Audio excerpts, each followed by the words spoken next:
Trinamool supremo Mamata বন্দ্যোপাধ্যায়ের বিদায় ঘণ্টা বেজে গেছে। ত্রিপুরার মুখ্যমন্ত্রী ডাক্তার মানিক সাহা বহিরাগতদের দিয়ে ভয় দেখাচ্ছে বিজেপি, পাল্টা তোপ তৃণমূল সুপ্রিমো মমতা বন্দ্যোপাধ্যায়ের। পশ্চিমবঙ্গে আজ 2026 সালের বিধানসভা নির্বাচন শেষ হতেই পশ্চিমবঙ্গ ও ত্রিপুরার রাজনৈতিক লড়াই এক নতুন মাত্রা পেয়েছে। ত্রিপুরার মুখ্যমন্ত্রী ডাক্তার মানিক সাহা এবং পশ্চিমবঙ্গের মুখ্যমন্ত্রী মমতা বন্দ্যোপাধ্যায়ের মধ্যে শুরু হয়েছে তীব্র বাক্যবাণ।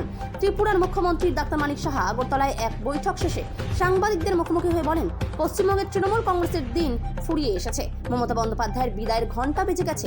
পশ্চিমবঙ্গের মানুষ তৃণমূলের অপশাসন ও দুর্নীতির বিরুদ্ধে বীতশ্রদ্ধ হয়ে বিকল্প হিসেবে বিজেপিকেই বেছে নিতে মুখিয়ে আছে। ত্রিপুরা থেকে বিক্রম কর্মকারের রিপোর্ট, বিগ নিউজ বাংলা। বিক্ষিপ্ত ঘটনা হয়েছে, এই প্রথমবার হলো।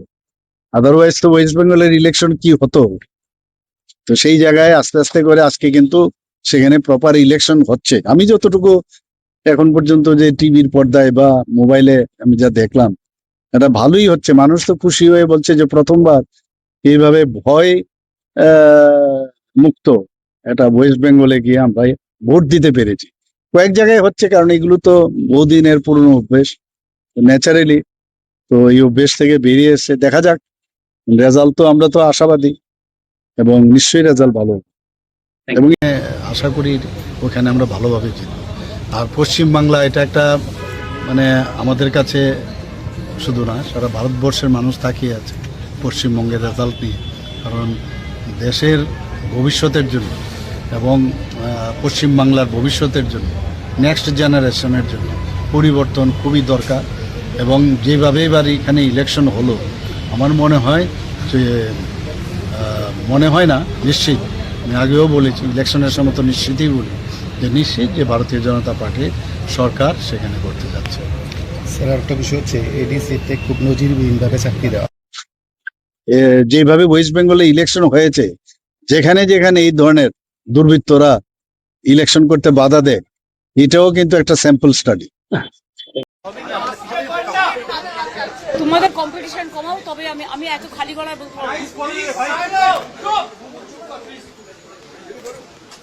দেখুন, আমি চাই, আমাদের দলও চায়, আমি এখনো যে চেয়ারে আছি বা দলের চেয়ারেও আছি, আমি chairman of all India Trinamool Congress বলছি, আমরা চাই ভোটটা শান্তিতে হোক, মানুষের অধিকার প্রয়োগ করতে দেয়া হোক। কিন্তু বিশেষ করে কতগুলো অবজারভার নিয়ে আসা হয়েছে বিভিন্ন জায়গা থেকে এবং অনেক পুলিশ অফিসার নিয়ে আসা হয়েছে যারা বাংলাকে বোঝে না। যেমন গতকাল রাত্রে যে অত্যাচার করেছে সারা বাংলা জুড়ে, আমি কিন্তু সারা রাত জেগেছিলাম এবং অবজারভাররা থানায় গিয়ে গিয়ে প্রেসার ক্রিয়েট করছে শুধু আমাদের পার্টিকে টার্গেট করে, যে সব তৃণমূল কংগ্রেসের এজেন্টকে গ্রেপ্তার করো। ব্লক প্রেসিডেন্ট, আমার ইউথের ব্লক প্রেসিডেন্টকে সকালেও অ্যারেস্ট করেছিল, আমাকে যার জন্য চেতলায় যেতে হয়েছিল। থানায় আমি যাইনি, কালকে রাত্রিবেলা বাবাই, এটা 17 নম্বর ওয়ার্ডের কাউন্সিলর, তার বাড়িতে গিয়ে রাত্রি 2টোর সময় সিআরপিএফ এর একদল গুন্ডা,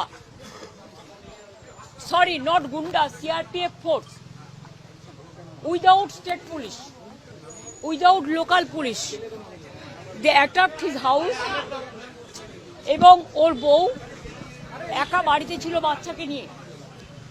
ওর বউ যখন বলেছে বাবাই বাড়িতে নেই, সত্যিও ছিল না, পার্টির কাজে অন্য জায়গায় ছিল, তখন ওদের বাড়িতে লাথি টাথি মেরে ওর ফোন কেড়ে নিয়ে বলেছে যেন বাবাই যেন কোনো কাজ না করে।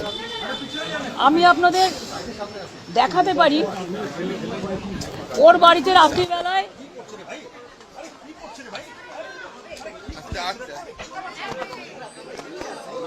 ভাই নয়, কটা দরকার, একটা হলেই তো হবে। তুমি তো সবচেয়ে উল্টো পাল্টা করো।